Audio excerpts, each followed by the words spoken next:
지난주에 우리는요, 예수님께서 그 화려하고 웅장했던 예루살렘 성전, 돌 하나도 돌 위에 남지 않고 무너지게 될 것을 말씀하신 걸 다뤘습니다. 그리고 그 말씀대로 실제로 서기 70년 로마의 티투스 장군이 예루살렘을 침략하면서 말씀하신 그대로 이루어졌습니다. 그런데 예수님의 이 말씀은 가깝게는 그 예루살렘 성전의 파괴와 관련이 있습니다마는 궁극적으로는 이 세상의 종말과 관련이 있습니다. 여러분, 세상의 종말이라는 게 무엇을 말할까요? 코로나로 인해서 가뜩이나 먹고 살기도 힘든데 이 세상의 종말을 운운하는 것이 여러분들 생각에 좀 사치일 수도 있겠다, 그렇게 생각할 수도 있을 거예요. 근데 재미있는 것은요, 인류의 역사가 시작된 이래로 인간은요 계속해서 이 세상의 종말에 대해서 항상 생각을 해왔다는 거예요. 특별히 언제부터인가 인류의 종말, 지구의 그 최후의 날 같은 그런 관련해서 영화들이 본물처럼 쏟아지고 있습니다.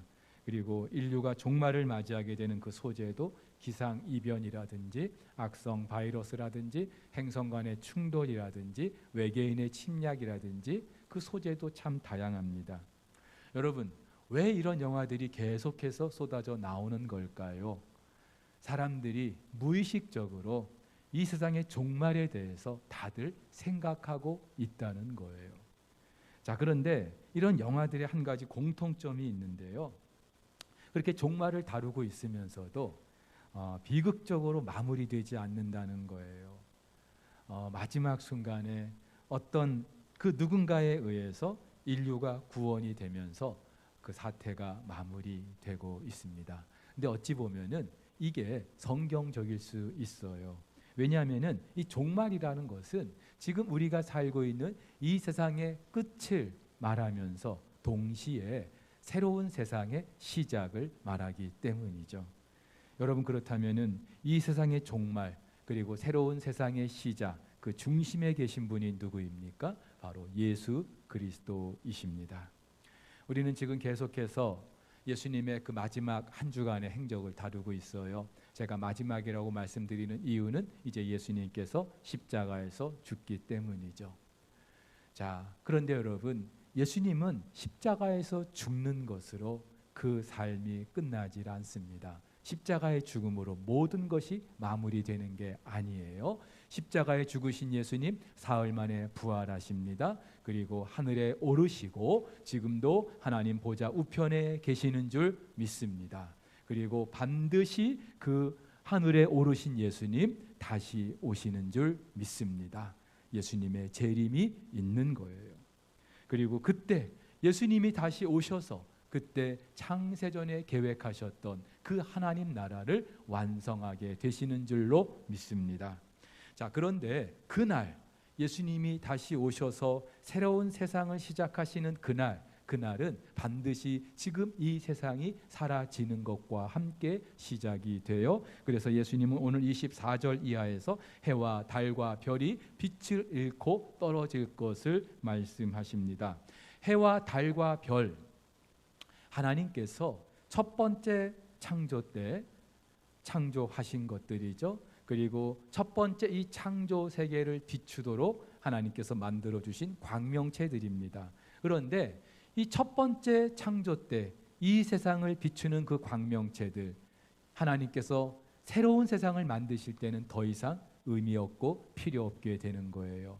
왜냐하면 그때는 하나님 당신이 친히 영광이 되시고 빛이 되시기 때문이죠. 그래서 계시록에서도 말하고 있어요. 그 성은 해나 달에 비침이 쓸데없으니 이는 하나님의 영광이 비치고 어린 양이 그 등불이 되심이라.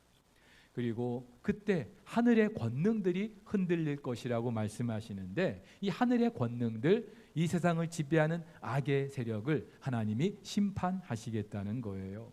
그리고 그때 지난 2000년 전 하늘로 오르신 그 모습 그대로 예수님께서 다시 오십니다.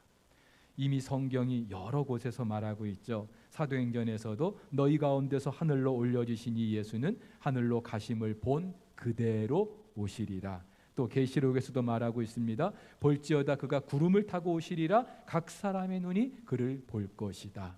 오늘 마가도 이렇게 말합니다. 그때에 인자가 구름을 타고 큰 권능과 영광으로 오는 것을 사람들이 보게 될 것이다.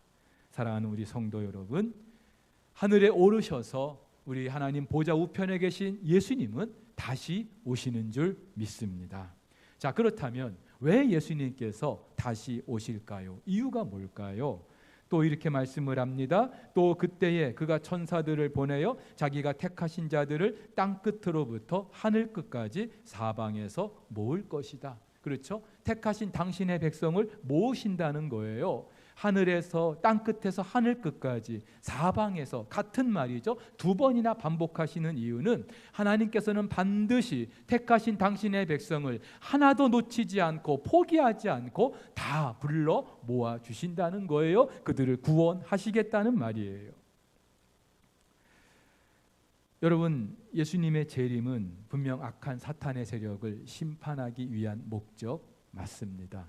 그런데 이것보다 더 중요한 것이 있는데, 택하신 당신의 백성들을 구원하시고 그들을 중심으로 하나님 나라를 이루시는데 더 큰 목적이 있는 거예요.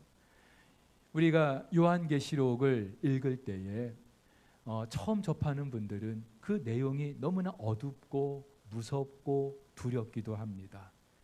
일곱 인, 일곱 나팔, 일곱 대접의 그 재앙이 시간이 가면서 범위가 더 넓어지고 정도가 더 심해지기 때문에. 하지만 여러분, 요한계시록은요 그렇게 세상의 심판에 대해서만 말하고 있는 게 아니라 심판과 함께 하나님 당신이 택하신 자들을 구원해 주실 것에 대한 그 영광스러운 장면도 우리에게 말해주고 있어요. 그렇기 때문에 아무리 마지막 때의 징조와 그런 일을 겪게 된다 할지라도 택함 받은 하나님의 백성들 절대로 두려워할 필요가 없는 줄 믿으시기를 바랍니다. 자, 그렇다면 그때는 언제일까요? 우리 하나님 주님 다시 오시는 그때는 언제일까요? 예수님 또 이렇게 말씀하셔요. 그러나 그날과 그때는 아무도 모르나니 그 하늘에 있는 천사들도 아들도 모르고 아버지만 아시느니라. 그렇죠? 아무도 몰라요. 오직 이 모든 일의 주권자이신 하나님만 아실 뿐입니다. 근데 중요한 것은 그날은 반드시 있어요. 그래서 예수님께서도 천지는 없어지지만 내 말은 절대로 없어지지 않는다 말씀하고 계십니다. 예수님 당신이 반드시 다시 오신다는 거예요. 여러분, 지난 2000년 전 예수님 말씀하셨던 예루살렘 성전의 파괴도 그 말씀대로 그대로 이루어졌습니다. 불과 몇 년 지나지 않아서, 얼마 지나지 않아서 예수님 말씀대로 예루살렘 성전이 무너졌어요. 자, 중요한 것은 예루살렘 성전의 파괴는 그 예수님 말씀이 있은 지 불과 얼마 지나지 않아서 이루어졌지만, 예수님께서 다시 오신다는 그 말씀은 그 말씀이 있고 나서 2000년이나 지났는데도 아직도 이루어지지 않고 있습니다. 그래서 많은 사람들이 예수님이 다시 오신다는 그 말, 재림의 그 말 다 거짓말이다, 허구다 그렇게 말하기도 합니다. 근데 여러분, 절대로 그렇지 않아요. 여러분, 종말은 크게 두 가지로 우리가 나눌 수 있습니다. 하나는 우주적인 종말이고 또 하나는 개인의 종말입니다. 우주적인 종말, 말 그대로 이 지구의 끝, 이 세상의 끝, 다시 말해서 예수님 다시 오시는 그날, 우주적인 종말의 때입니다. 그러나 개인의 종말도 있어요. 저와 여러분들이 이 땅에서 육신을 가지고 살아가는데 언젠가 우리는 이 땅을 떠날 때가 있습니다. 죽는 날이 있죠. 그날이 개인의 종말이에요. 물론 이 땅의 모든 인류가 살아서 그 우주적인 종말을 다 목격하지는 못할 거예요. 그러나 개인의 종말이 우주의 종말과 맞닿아 있다는 사실은 우리가 부정할 수 없습니다. 여러분, 우리 각 사람이 언젠가 이 땅에서 이제 우리의 생명을 다 끝내고 죽게 되는 그날이 있을 것인데, 그날이 바로 우리 예수님 재림의 날이기 때문이죠. 이 말은 우리가 죽는 그 시간, 다시 말해서 이 땅에서 생명을 가지고 살아가는 이 시간이 예수님의 재림을 준비할 수 있는 전부라는 거예요. 더 이상 다른 기회가 없는 거예요. 우리가 지금 생명을 가지고 살아있는 동안에만 예수님의 재림을 준비할 수 있는 거예요. 그렇기 때문에 예수님의 재림이 앞으로 1000년 후에 10,000년 후에 있을지 우리는 아무도 알 수 없지만 중요한 것은 저와 여러분들이 그 예수님의 재림을 준비할 수 있는 시간은 내가 이 땅에 살아있는 동안 그날이 전부라는 거예요. 여러분, 이렇게 볼 때에 2000년이나 지났는데도 예수님이 오시지 않았다고 해서 우리가 마음을 이렇게 해이하게 생각하거나 긴장을 늦출 수가 없는 거예요. 저나 여러분 가운데 하나님께서 우리를 언제 불러주실지, 언제 우리 육신의 생명이 끝나게 될지 아무도 모르잖아요. 그 날과 그 시는 아무도 모르잖아요. 그렇기 때문에 정말로 우리는 긴장해서 하루하루를 살 수밖에 없는 거예요. 오늘 주시는 이 말씀을 두렵고 떨림으로 받을 수밖에 없는 거예요. 그래서 예수님은요, 그때가 언제인지 그때를 알려고 하지 말고 그때를 준비하는 우리의 마음가짐이, 또 우리의 자세가 어떠해야 되는지를 말씀해 주시는데, 그것은 한마디로 깨어 있는 것입니다. 깨어 있는 것. 예수님 오늘 본문에서 4번이나 말씀하셔요. 33절, 34절, 35절, 37절 계속 말씀하십니다. 특별히 33절에서는 주의하라, 깨어 있으라, 같은 그 의미의 동사를 2번이나 반복하셔요. 그만큼 이 종말의 때를 살아가는 모든 그리스도인에게 있어서 깨어 있는 것이 너무나 중요하다는 거죠. 그러면 우리가 깨어 있는 게 무엇을 말할까요? 잠자지 말고 두 눈 부릅뜨고 그렇게 살라는 말입니까? 오늘 2가지를 좀 여러분들과 나눠보고 싶은데요. 첫 번째는요, 깨어 있는 것은 항상 기도하는 거예요. 여러분, 우리 그리스도인이 깨어 있다는 건 다른 게 아니에요. 항상 기도하는 거예요. 오늘 33절 관주에도 보면은 어떤 사본에는 이 구절을 깨어 있어 기도하라라는 말로 기록하고 있다, 그렇게 말하고 있죠. 실제로 오늘 같은 내용을 다루는 누가복음은 이렇게 말합니다. 이러므로 너희는 장차 올 이 모든 일을 능히 피하고 인자 앞에 서도록 항상 기도하며 깨어 있으라. 예. 여러분, 깨어 있다는 것은 그만큼 긴장하고 있으라는 말이죠. 우리 주인이 언제 오실지 그날을 항상 우리가 살피고 살라는 말이에요. 그래서 예수님은 오늘 본문에서 주인이 타국으로 떠나면서 그 문지기에게 깨어 있으라 명령한 것을 예로 들고 계십니다. 집 떠난 주인이 언제 올지 아무도 모르죠. 한밤중에 올지 한낮에 올지 새벽에 올지 아무도 몰라요. 요즘 같으면 전화라도 하고 문자라도 보낼 수 있겠지만은 옛날에는 그렇지 않잖아요. 그리고 주인이 그 어느 때 올지 알 수 없게 하는 이유는 그만큼 그 문지기가 깨어있게 하기 위함인 것이죠. 여러분, 그렇다면은 우리 그리스도인이 이 종말의 때를 살아가면서 깨어있는 것과 기도하는 것이 어떤 관계가 있을까요? 누가복음은 또 이렇게 말합니다. 너희는 스스로 조심하라. 그렇지 않으면 방탕함과 술 취함과 생활의 염려로 마음이 둔하여지고 뜻밖의 그날이 덫과 같이 너희에게 임할 것이다.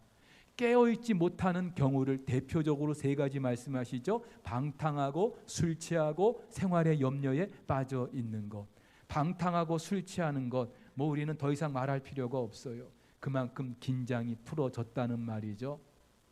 만약에 그 주인의 집에 있는 종들이 주인이 언제 올지도 모르는데 매일같이 술판 버리고 그렇게 방탕하게 지낸다면은 이것은 절대로 깨어있는 게 될 수 없겠죠. 자, 그런데 우리 주님께서는 역으로 삶에 대한 지나친 염려와 걱정도 우리가 이 종말의 때를 살아가는데 방해가 된다고 말씀을 하십니다. 여러분, 저나 여러분은 하루하루 전쟁을 치르듯이 살고 있어요. 그만큼 하루하루 치열하게 살고 있다는 말이죠. 근데 중요한 것은 이렇게 치열하게 열심히 사는 것하고 우리가 매일매일 생활의 염려와 걱정에 빠져 지내는 것하고는요, 차원이 다르다는 거예요.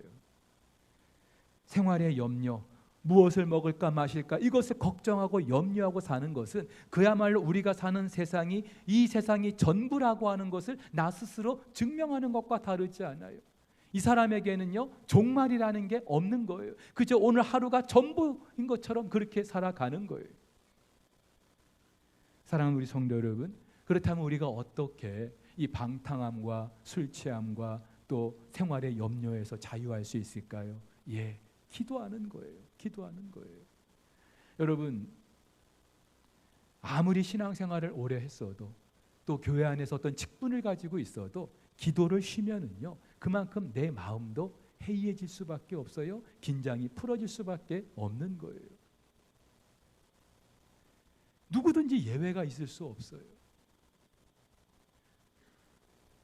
평상시에 기도를 많이 했어도 어느 순간부터 또 기도를 쉬고 있다면은요, 그 기도를 쉬는 기간 나도 모르게 해이해질 수밖에 없어요.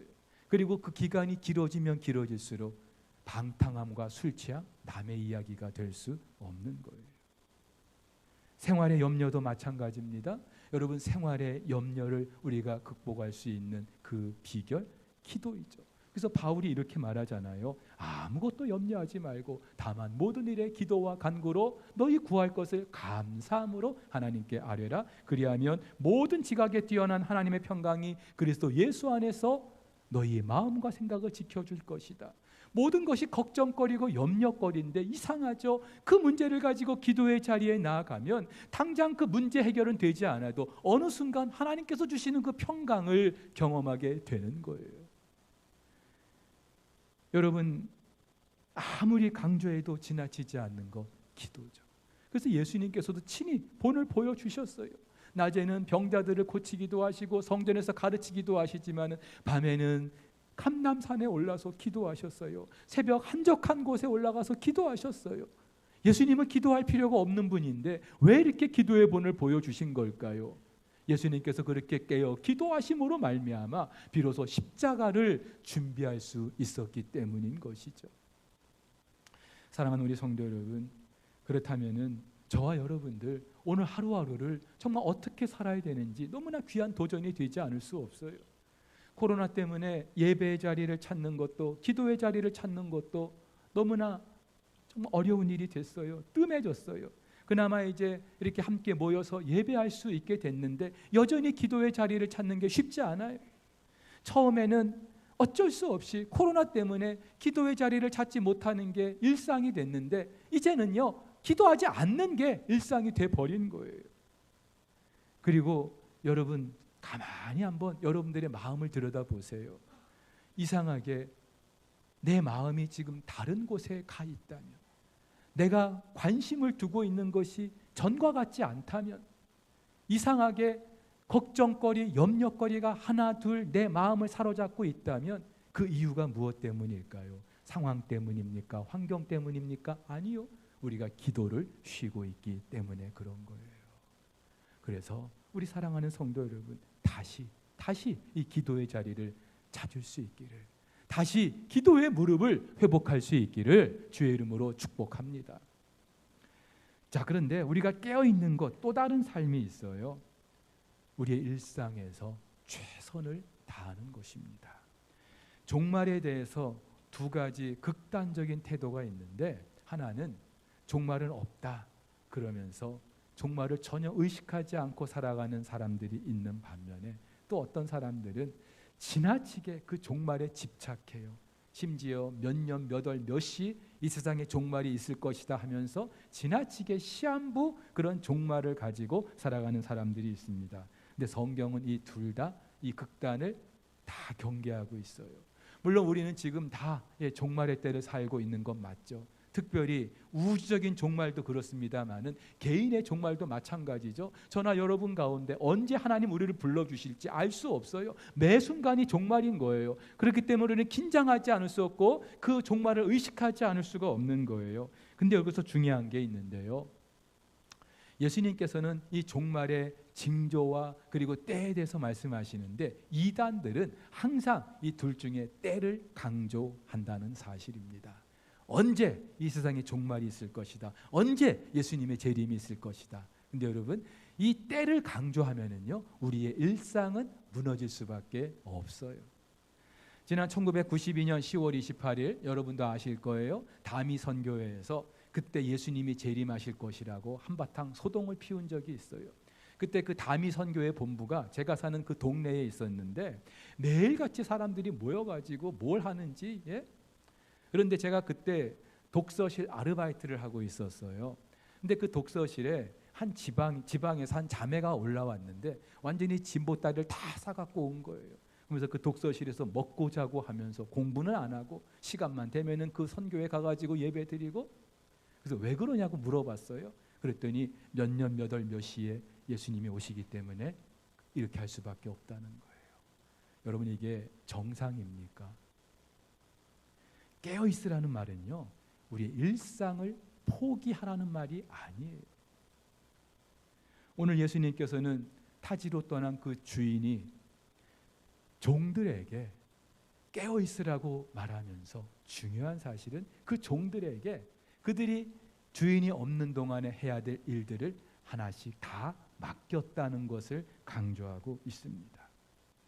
누구는 집안 청소하는 일을 맡겼을 거고, 또 누구는 밭 가는 일을 맡겼을 거고, 풀 베는 일을 맡긴 종도 있을 것이고, 소 염을 주는 일을 맡긴 종도 있을 것이고. 근데 중요한 것은요, 주인이 없는 동안에 이 모든 일들은 종들이 다 해야만 하는 일이었어요. 그리고 주인이 왔을 때에 정말로 어떤 종이 신실한 종입니까? 주인이 있든 없든 주인이 맡긴 그 일을 충성스럽게 감당하는 종들이겠죠.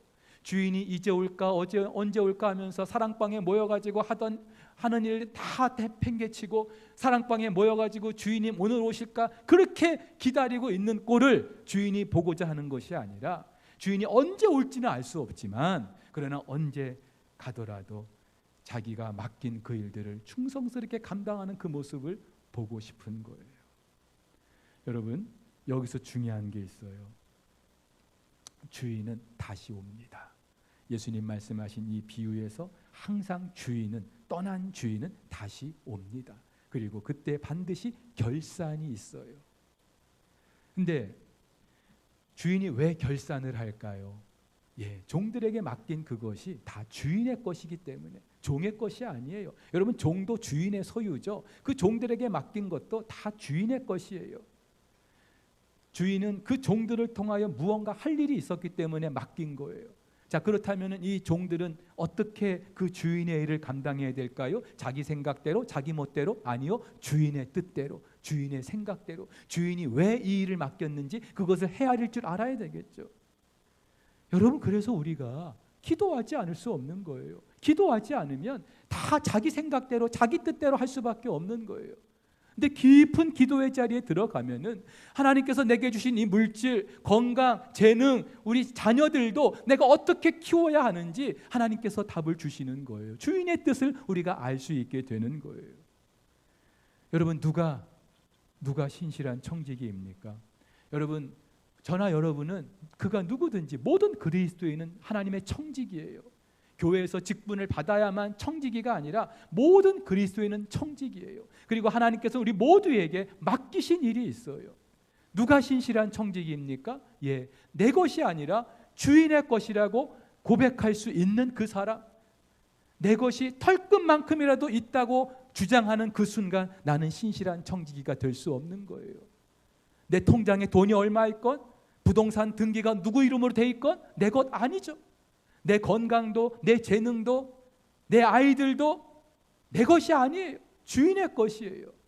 누가 또 신실한 청지기입니까? 그렇다면 내 생각이 아니라 주인의 뜻이 무엇인지 이것을 헤아리는 사람이죠. 내 거라고 생각해서 내 마음대로 그렇게 하는 게 아니라 나에게 왜 이 돈을 맡기셨는지, 나에게 왜 이 건강을 주셨는지 항상 생각하고 또 기도하는 거예요. 만약에 그렇지 않으면은요, 저나 여러분 그가 누구라도 한 달란트 받은 사람과 같은 그러한 처지에 처할 수밖에 없는 거예요. 자, 근데 중요한 게 있습니다. 내가 이 땅에서 내 임의대로 결산하려고 해서는 안 돼요. 결산은 주님이 하시는 거예요. 한 목사님 이야기인데요, 좋은 목사가 되기 위해서 더 많이 공부 좀 해야 되겠다 그래서 캐나다에 유학을 갔어요.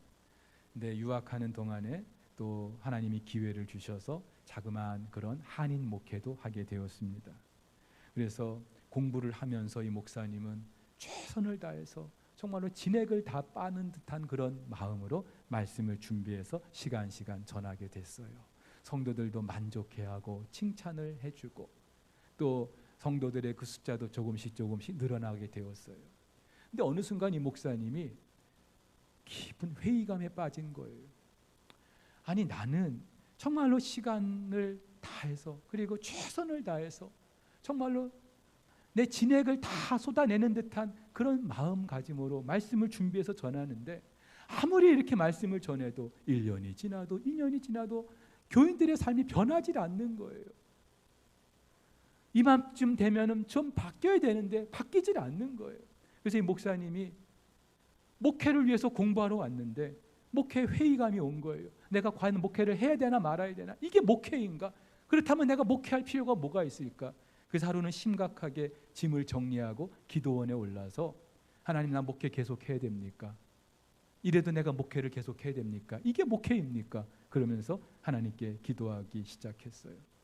근데 그렇게 기도하던 어느 날 하나님이 말씀을 주시는데, 오늘 우리가 읽은 이 본문과 같은 그런 내용을 다루는 마태복음의 말씀입니다. 이런 말씀을 주셨대요. 충성되고 지혜 있는 종이 되어서 주인에게 그 집 사람들을 맡아 때를 따라 양식을 나눠줄 자가 누구냐? 주인이 올 때에 그 종이 이렇게 하는 것을 보면 그 종이 복이 있으리로다.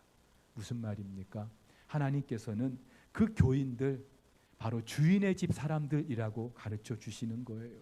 그러면서 이 목사님이 할 일은 그 주인의 집 사람들에게 때를 따라 양식을 나눠주는 것, 그것뿐이라는 것이죠.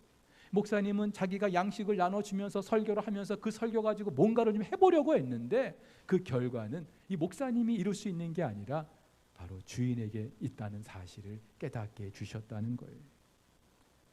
나머지는 다 주인이 알아서 할 거라는 것이죠. 여러분, 저 같은 목회자뿐만이 아니라 누구에게도 도전이 되는 말씀입니다.